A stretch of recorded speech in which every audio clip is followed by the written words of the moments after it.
Hello, everybody. Hello and welcome. Good morning. I'm joining you live from LA, where we are currently experiencing very stormy conditions. It's raining outside.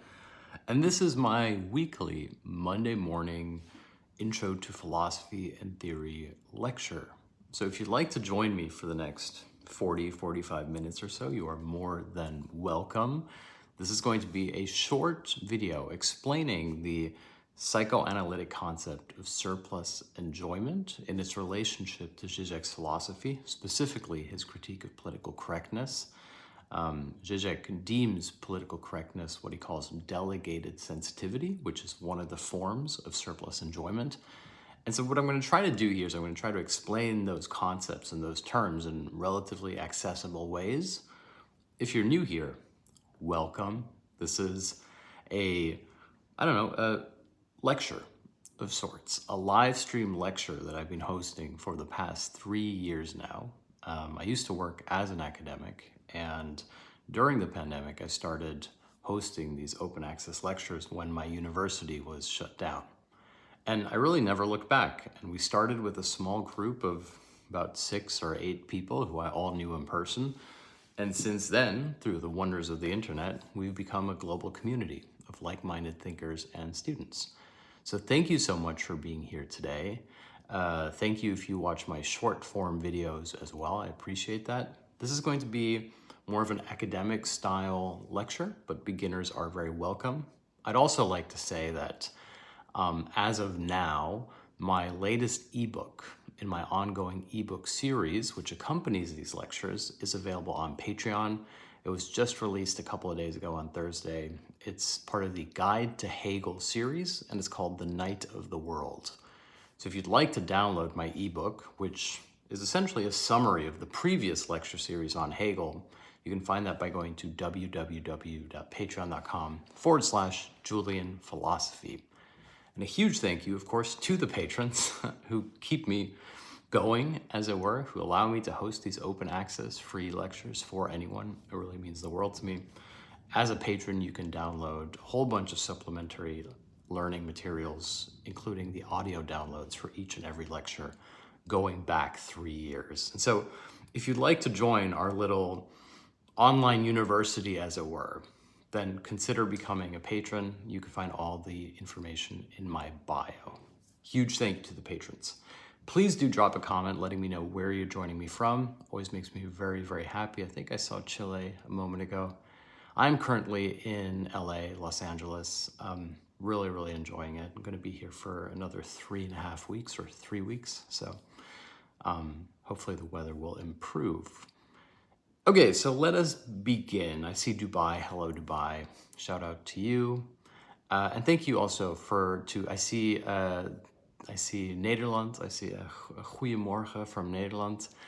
Michigan, hello, Michigan. Bristol, hello, Bristol. Hello, Texas. Hello, India, Lithuania. That's incredible. France, bonjour. That's lovely. Thank you guys so much. I really appreciate that. Okay, so let's jump right in. Today, I'd like to talk about one of the psychoanalytic concepts that I think can be one of the most interesting and useful ones in terms of thinking about how you frame and experience your own life. And I'm going to use that idea to then talk a little bit about Slavoj Žižek's philosophy and how he applies this concept very liberally to contemporary political situations, in part his critique of political correctness. Now, this term is the term or concept, if you will, of surplus enjoyment. And what I'm going to try to do here is I'm going to try to give you a very point-by-point breakdown of what that concept means, why I think it's interesting, and I'll try to give you some examples along the way. Now, first of all, it's important to note that the concept of surplus enjoyment actually goes back to a Freudian concept. Freud has this idea, which he calls Lustgewinn. And Lustgewinn, translated from the German, essentially means pleasure gain.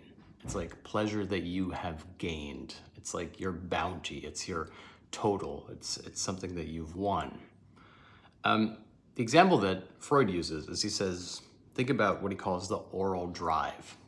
Think about how a child has to be able to learn how to suck. Not suck like in a bad way, but like to make sucking motions with their mouth in order to feed, in order to live. This means that a child has this sucking instinct so that the child can receive milk from the mother. But the oral drive isn't just the natural drive by which the baby is able to receive nutrients. It's precisely that the baby enjoys sucking for its own sake, hence the pacifier. When you give a child a pacifier, it's not like they're receiving nutrition from it. Strictly speaking, what they're enjoying is the repetition of the sucking motion itself. And this is what Freud refers to as the oral drive.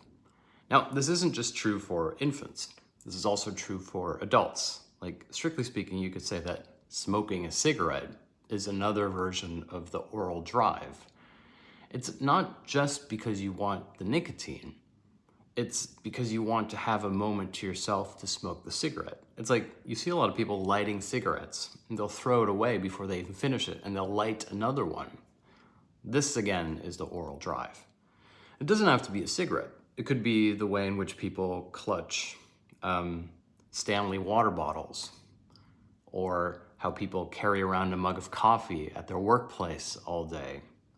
It's pleasurable to have this kind of repetition, this thing that goes beyond the mere need to drink something or to consume, but becomes an enjoyable, satisfying practice in its own right. This oral drive, therefore, fundamentally revolves around repetition. What we find enjoyable about it is that we can sustain the pleasure over time. Now, what's important here is that Freud actually is deriving this idea from a fairly commonplace German expression, which, if you're German, you may already know, which is the concept of Vorfreude. Now, Vorfreude, strictly speaking, simply means pre-pleasure or pleasure in advance. For example, let's say that you're really looking forward to seeing your loved one after a period of separation. It's painful not to be together, but at the same time, it's like you're so excited about seeing them that you know that when you're reunited, it'll be thus the sweeter for it. It'll be even better. And so in a weird way, the fact that you're apart actually increases the joy of being together. Simply put, you're looking forward to seeing them, even though you're sad about not seeing them. Hence, what you're experiencing is Vorfreude, or the anticipation of pleasure or joy.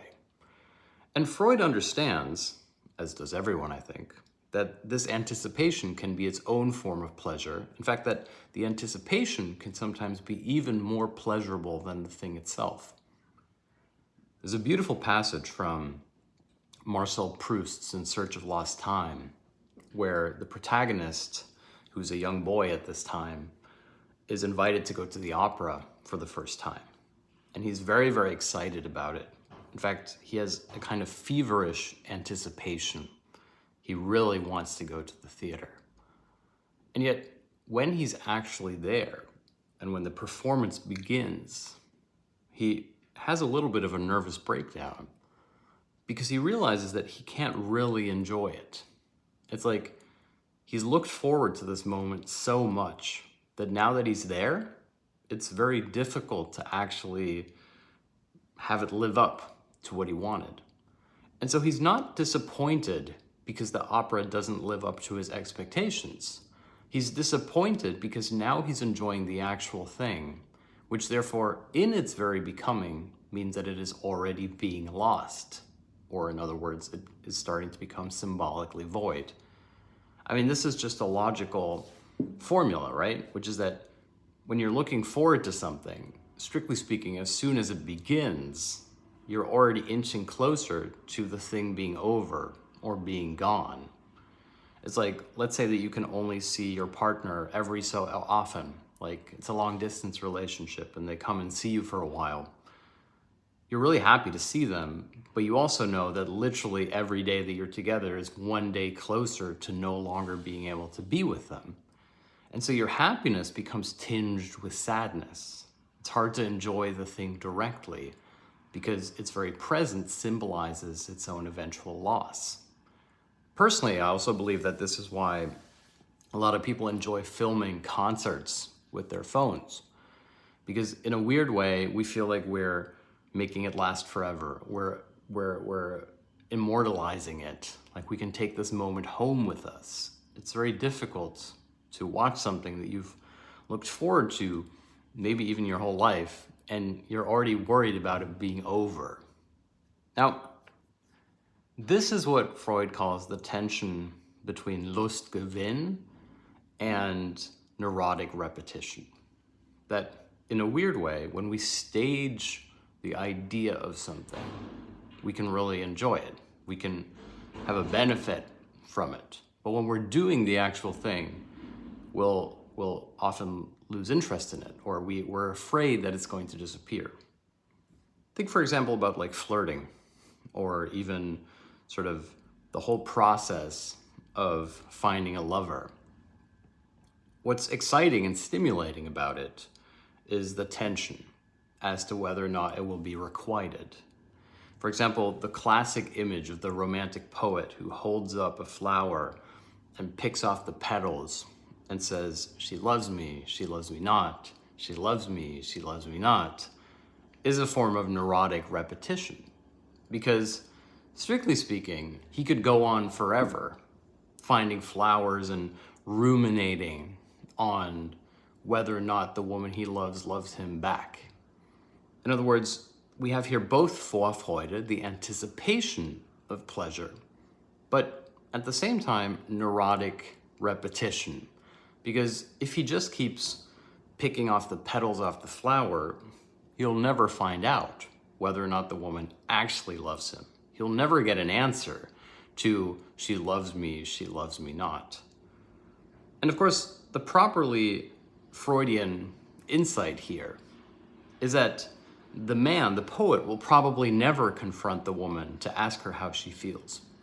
Because what's really scary is that the woman could say, I don't love you, thereby ending the game, the pleasurable game of pondering whether or not the love is requited. And so we're back at the oral drive. It becomes a kind of pacifier. You're not receiving anything, you're simply enjoying the act of sucking, as it were. She loves me not, she loves me not. Therefore, Freud relates the idea of surplus enjoyment, or for Freud, it's actually Lustgewinn, the gain of pleasure that you find in this neurotic repetition. He relates this to what he calls the death drive, which we've covered in the previous lectures. It's like you become stuck. You become stuck in an enjoyment which, ironically, paradoxically, is the opposite of the thing that you desire. You're thinking about love and whether or not she loves you, but actually you're trying to keep her away. You're trying to make it so that she doesn't actually have to tell you whether or not she loves you. After all, she's the only person who could put an end to the game. Strictly speaking, this is also how a lot of chivalry works. The romantic notion of chivalry, about idealizing woman as a kind of princess, as an ideal entity to be protected and cherished, and you have to slay dragons for her, etc., appears to be a romantic gesture for the woman, and on one level it is, but at the same time, it's a way of keeping the woman away, going on a quest to do something to impress her. It's like Super Mario wants to spend all of the levels fighting Bowser and his henchmen, but there's no level where Super Mario really gets to be with the princess.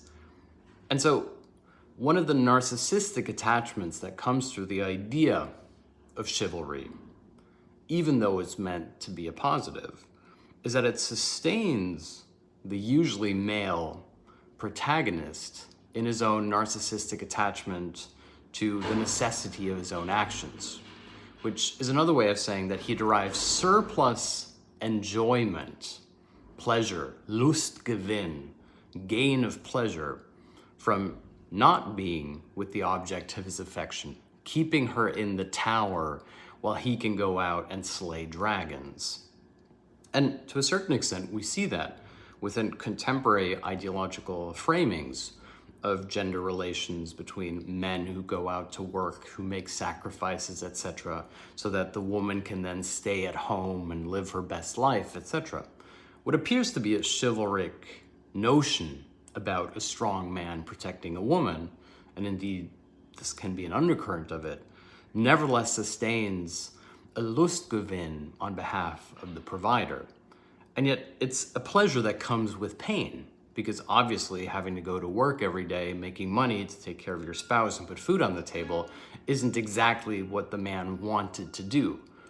In the same way that the chivalric knight probably didn't want to get roasted alive by the dragon, and yet he derives Lustgewinn, or surplus enjoyment, by means of going on this perilous quest. It's oriented around his own pleasure.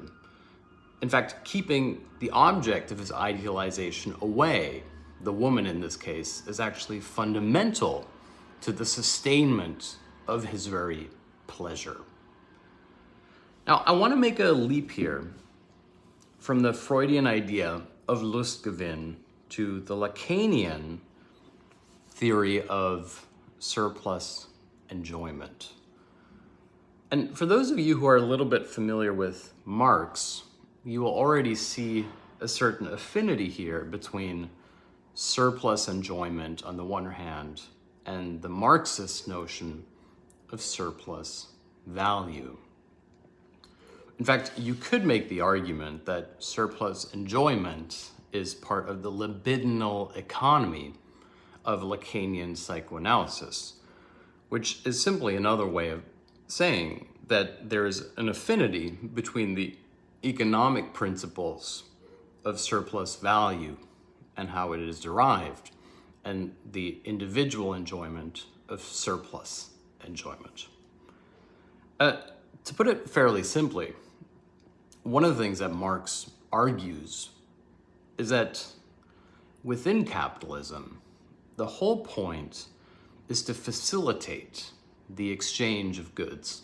In other words, the exchange of commodities. A simpler way of saying that in contemporary terms is that you use money to make more money.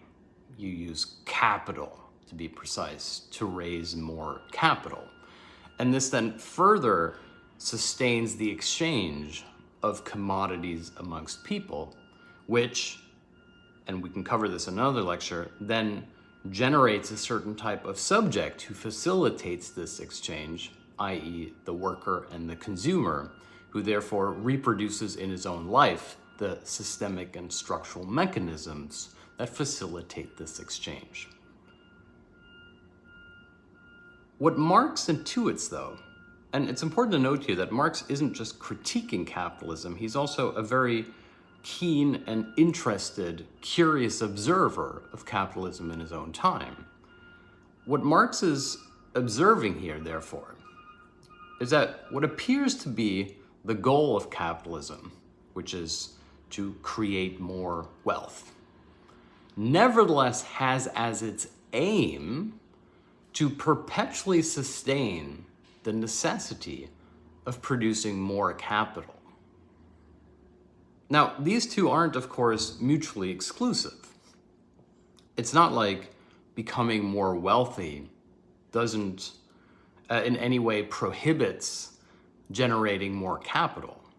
And yet Marx's fundamental insight is that while the goal of capitalism, to reiterate, appears to be the increase of wealth, really its aim is to sustain the productivity that allows more commodities to circulate. The ideological supplement, therefore, is of course the argument that this creates even more wealth.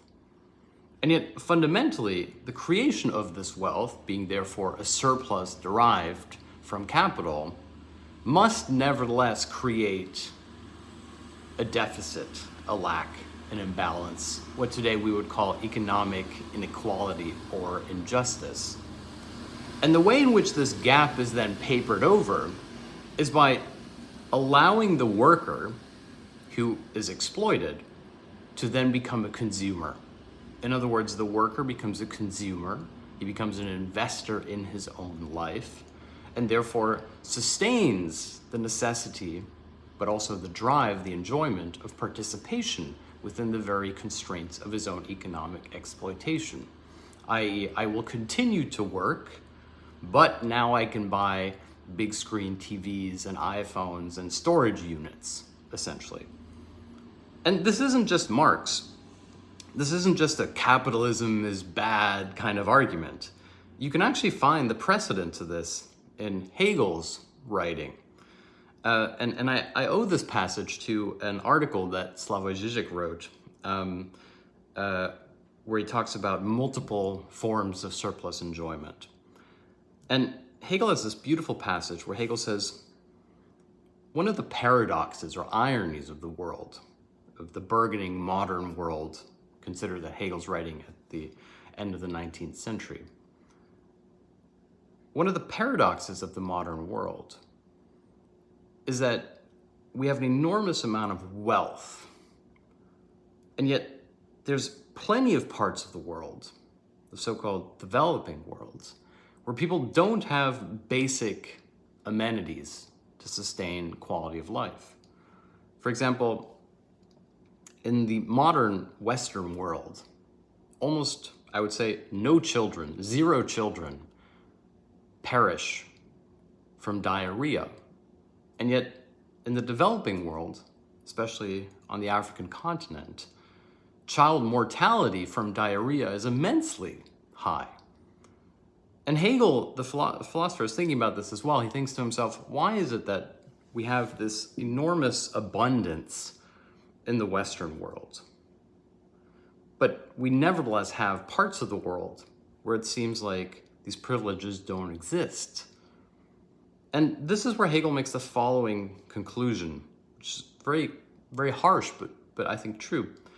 He says, the reason isn't that we could redistribute all of our excess, all of our wealth, all of our privilege to others.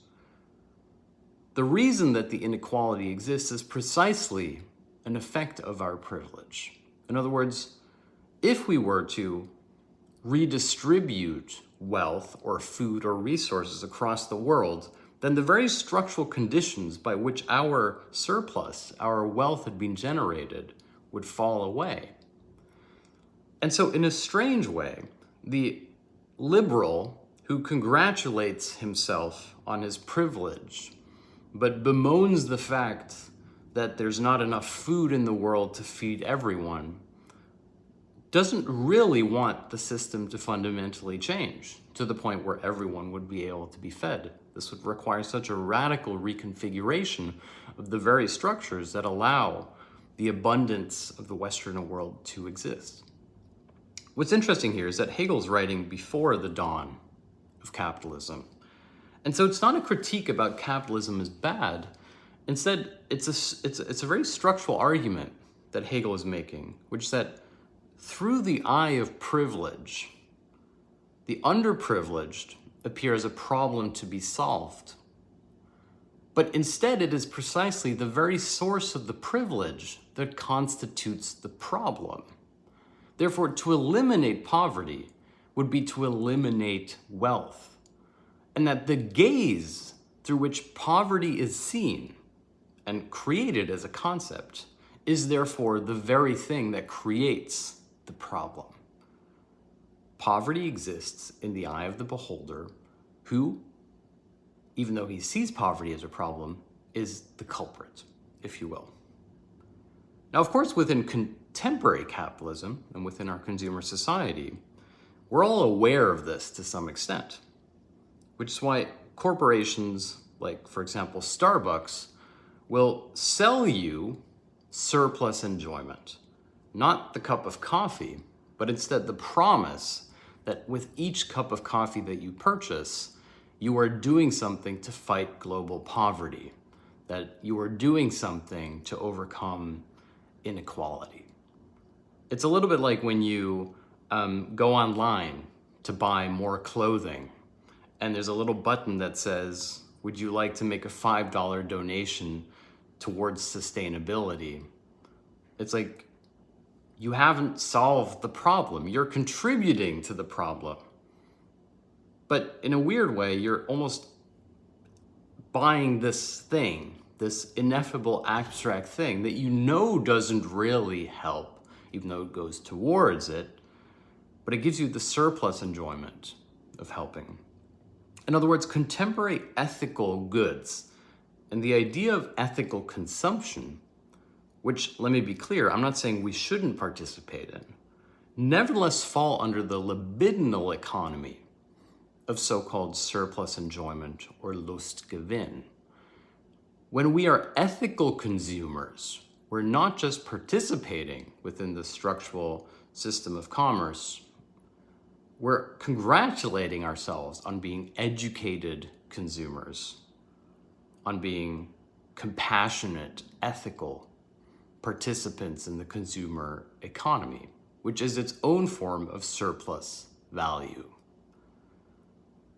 Now, the philosopher Slavoj Žižek has an additional argument about this, which he relates to privilege and political correctness. And he essentially argues, and he's not unique in arguing this, but he makes the connection to surplus enjoyment, which is unique. He argues that when people confess to their privilege, when they say something like, I know I'm so privileged, but, instead of really confessing to anything, they're deriving surplus enjoyment from their own privileged position.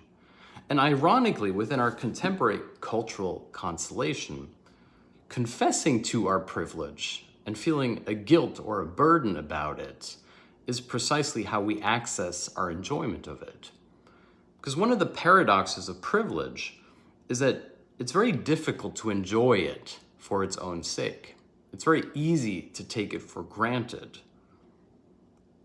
And instead, paradoxically, the way you derive surplus enjoyment from your privilege is therefore to confess how bad you feel about your own entitled position. And Žižek says that this also happens within the lens of political correctness, especially when people who do not suffer from the inequality and the injustice and the abuse that comes with being a minority will be gatekeeping on behalf of the sensitivities of other minorities. You could imagine a room with only white college-educated students accusing each other of microaggressions on the basis of race. Slavoj Žižek gives this behavior a term. He calls it delegated sensitivity.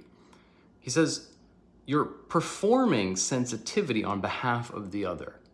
In other words, you're saying, I'm not sensitive, but I know that other people might be sensitive.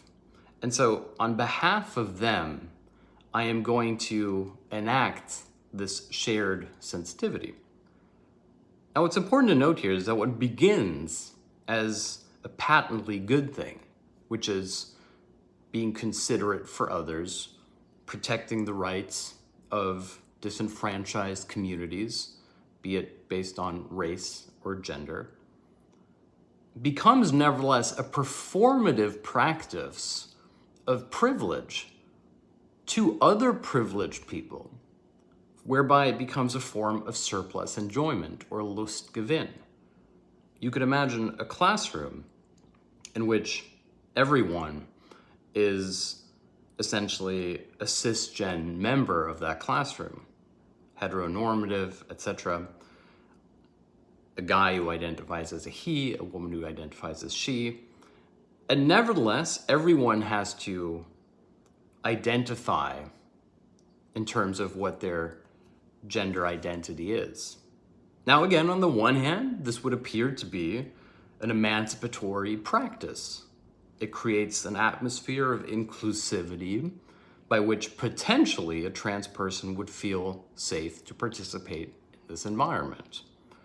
And yet, this initial goal, even if it's well-intended, becomes relegated to the secondary position by which the hegemonic group reinforces themselves as the tolerant one who isn't offended, but who is acting on behalf of the other's potential offense, hence delegated sensitivity. And for Žižek, delegated sensitivity is one of the aspects of political correctness, which presents itself as an emancipatory practice on behalf of the quote-unquote disenfranchised, and yet fundamentally achieves the exact opposite, which is to reinforce the pleasure, the Lustgewinn or surplus enjoyment of the hegemonic group. And you don't even have to think about it in terms of the contemporary polemical environment. If you go back a couple of decades, you'll see, for example, that liberal tolerance becomes one of the key identifying features of liberal Western post-war democracies, like the Netherlands, for example, where I lived for 10 years. And tolerance presents as a good thing, right? You're tolerant of others, which means that you treat them as equals and there's no prejudice or bias amongst you. And yet, those people who have had the unpleasant experience, I would say, of being part of a minority who is tolerated will understand that tolerance nevertheless reinforces a structure of those who tolerate and those who are tolerated. In the Netherlands, this tends to be immigrant communities, Turkish and Moroccan, and if you go back to the colonial history, also Indonesians and Surinamers. This means that tolerance presents itself as a virtue, which indeed it is, and yet it nevertheless sustains the power and the privilege of those who get to decide what is tolerable. In fact, this fundamentally means that to be in a position from which you tolerate others is in itself a self-congratulatory gesture. I am so wise, I am so non-prejudiced, I am so liberal and open-minded that I will tolerate you. It becomes a form of surplus enjoyment, of reminding yourself of your privilege. And of course, the underlying problem is that this tolerance is never really universal. There are certain behaviors which are considered or deemed tolerable, like cultural differences, like maybe you drink tea and I drink coffee. But fundamentally, there are others that are then projected back onto those communities as being intolerable, like you don't treat your women right, etc. Or bullfighting becomes a form of animal cruelty, etc., which indeed it could be.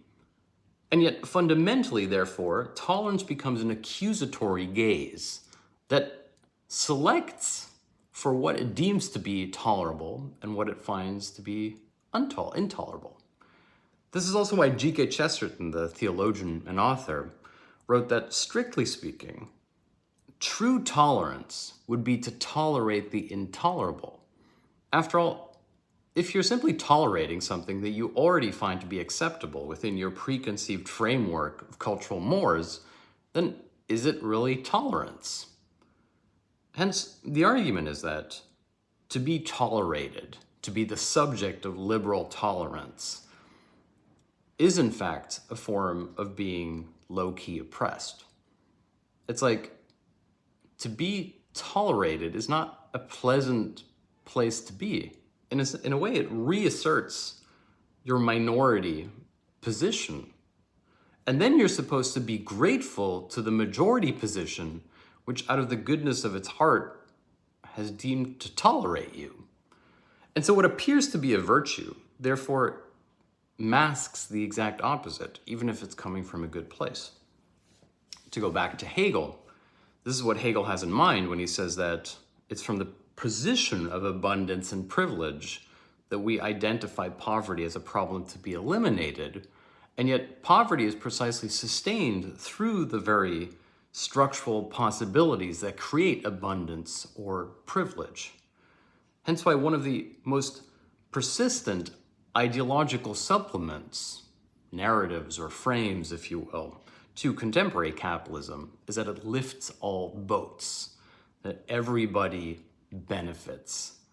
Or if that argument falls apart, as it easily does, which is to say that is then to argue that more people benefit than people lose out, which again is a dubious argument. The point, once again, isn't to say, oh, capitalism bad. It's to say that there's an element within capitalism that allows for surplus enjoyment. We sustain our pleasure through a contradictory way, in the same way that a child derives more pleasure from sucking at a pacifier than from actually getting the nutrients through the mother's milk. And the reason that I'm introducing this, to wrap up, is that I think that the concept or idea of surplus enjoyment is a really interesting framework for understanding how we experience being a contemporary subject, which is a fancy way of being alive. That often what we desire isn't so much to achieve the object of our desire, in other words, the goal of our desire.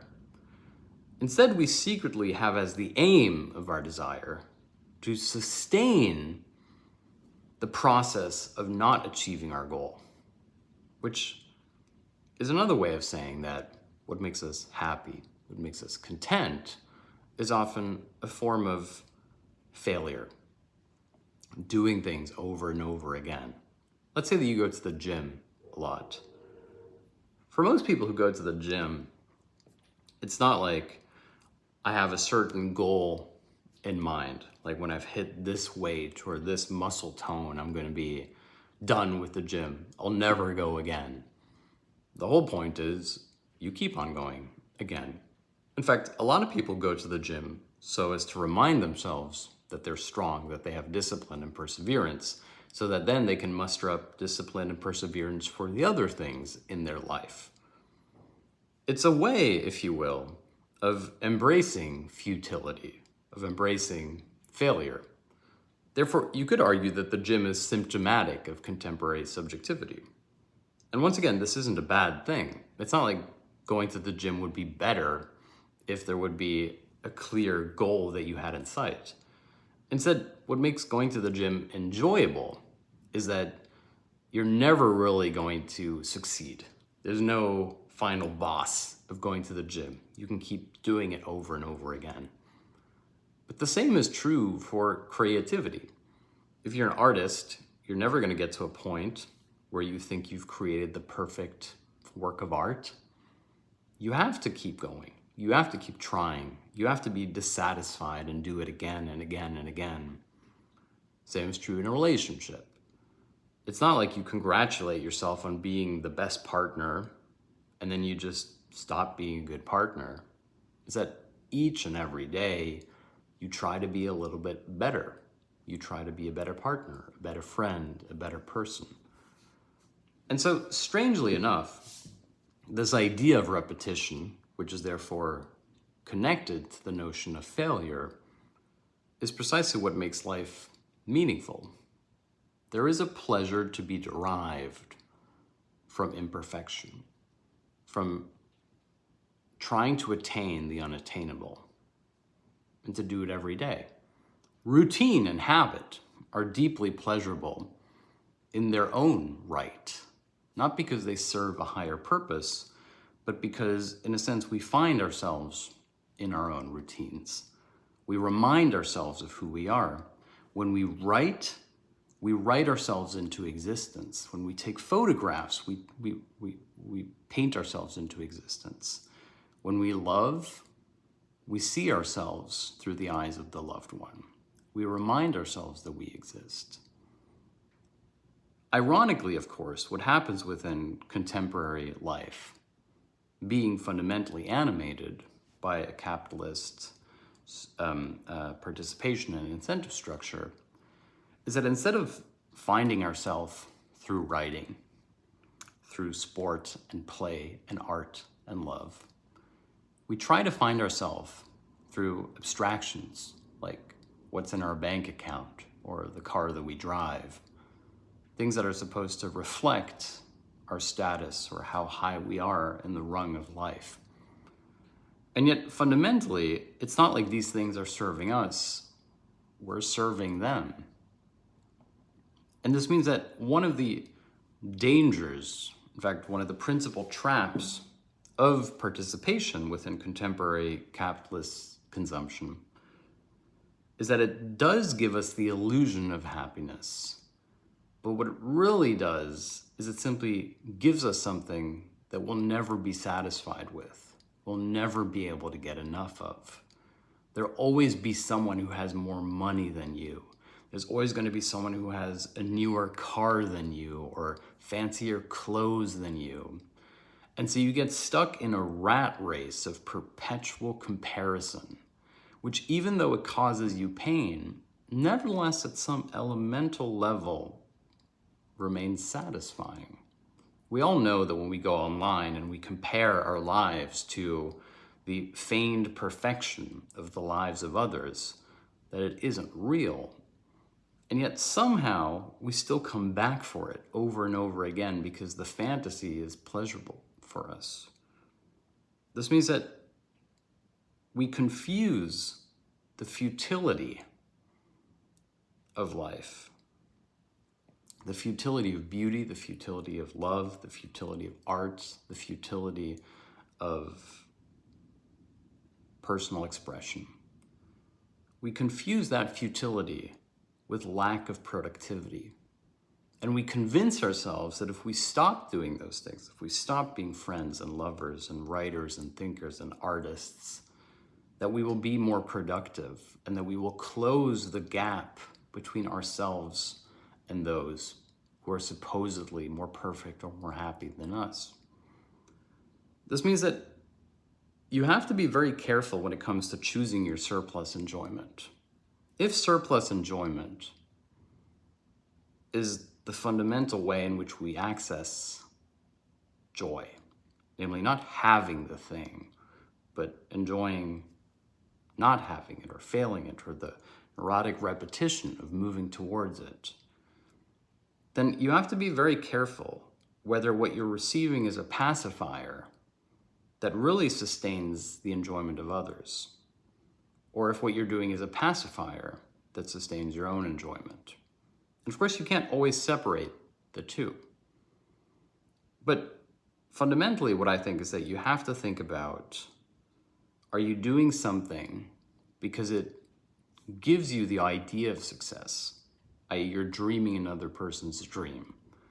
Or are you doing something because it sustains you at the very core of what you find to be important? And I know that sounds derivative, but essentially what it means is that if you really enjoy fixing cars or repairing bicycles, if you really enjoy nature conservation, if you really enjoy growing and selling your own food, if you really enjoy teaching, if you enjoy being part of a community, none of those things are going to lead you to what other people might consider to be success. And yet, nevertheless, they will make you deeply content. They will give you deep enrichment and happiness.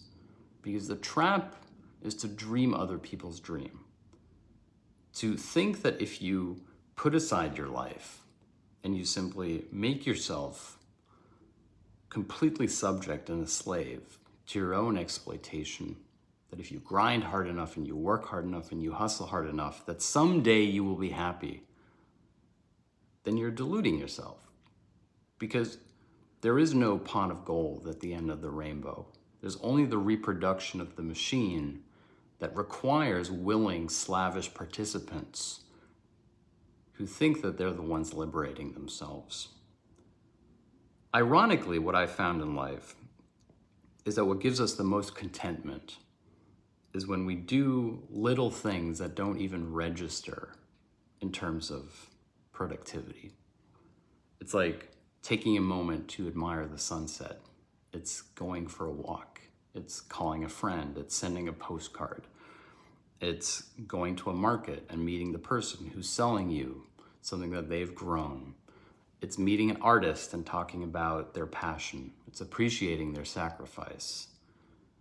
It's surrounding yourself with people who remind you what life is all about that makes life meaningful and worthwhile. And I think that when you're able to do that, when you're able to find enjoyment and contentment within all of these things that are strictly speaking futile, art is futile, love is futile, growing plants, strictly speaking, is futile, that when you engage in this kind of collective futility, you find a form of joy that goes above the mere neurotic repetition of getting up every day and trying to make more money and trying to be more successful, trying to impress people you've never even met. And so even though we started this lecture on a conceptual note, what I'd like to end it with is a reminder that you don't have to dream other people's dreams. In fact, ideology fundamentally is a preconceived dream. It's like a prepackaged dream that you can dream about buying the perfect house or having the perfect car, etc. But it's not really your dream.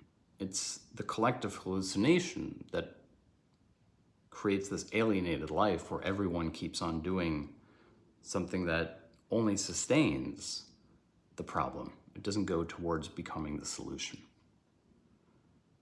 And so don't be afraid to dream your own dreams. Don't be afraid to take time for yourself to do something that you find to be meaningful, even if other people don't appreciate it. Take time to create something. Take time to cook something. Take time to write something. Take time to film something. Take time to do something that feels like a complete waste of time. And often you'll feel a little bit better. Ironically, I think in times of turmoil, people do this already. Like, I read a piece about the protests of 1968 in Paris and France, the student protests. And I read a piece where a journalist said that even though she'd spent the entire day on the street participating in the protests, when she got home, she just started compulsively ironing because she needed to do something that made her feel alive. This means that doing something for yourself doesn't have to be antithetical to doing something collective. They sustain each other. Because if you don't do something for yourself, you can't do something for other people. And so I want to end this lecture, which is a lecture on surplus enjoyment and political correctness, by saying, don't be afraid to do something pointless. Don't be afraid to do something that you or other people can't quantify or understand as being productive or successful. And you will find yourself to be surprisingly, remarkably content. And of course, I will profess that this isn't easy, but it might be easier than you think. Take a little moment, even if it's 20 seconds, and do something just for you. On that note, thank you guys so much. I appreciate you for this lecture. I appreciate you for being here, creating this space where we can share ideas. And if you'd like to access more of my long-form content, please hop over to YouTube or consider joining our Patreon learning community. The goal is to make difficult philosophical concepts accessible, but also to apply them a little bit to reflections on contemporary life. Thank you guys so much. I will see you next week.